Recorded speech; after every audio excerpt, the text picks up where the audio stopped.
यमुनोत्री के पथ में ये गंगनानी क्षेत्र है जहाँ पे कि आश्चर्यजनक रूप से गंगा जी प्रकट होती हैं।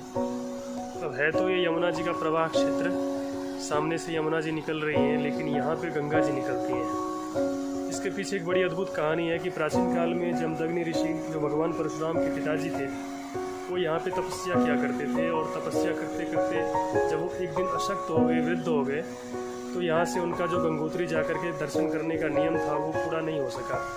तो स्वयं गंगा मैया ने कहा कि मैं तुम्हारे लिए इसी मार्ग पर प्रकट हो जाऊंगी। आश्चर्य की बात यह है कि इसी स्थान पर गंगा जी प्रकट हो गई और कोई भी जान सकता है, देख सकता है कि यहाँ पे ना तो कोई झरने का जल है और ना ही कोई इतनी ऊंचाई पे अंडरग्राउंड वाटर लेवल है।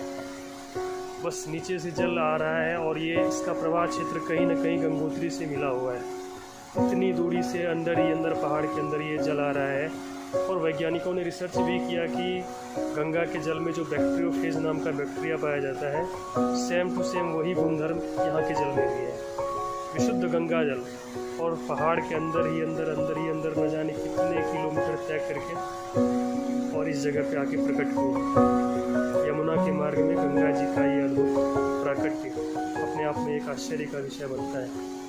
यहाँ पे कुछ इक्के दुक्के साधु संत रहते हैं जो इसी जल से भोजन बनाते हैं, इसी जल में स्नान करते हैं। उनका पूरा का पूरा दैनिक दिनचर्या इसी जल से पूरा होता है।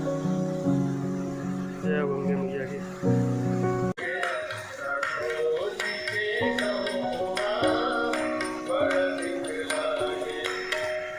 त्रिभुवन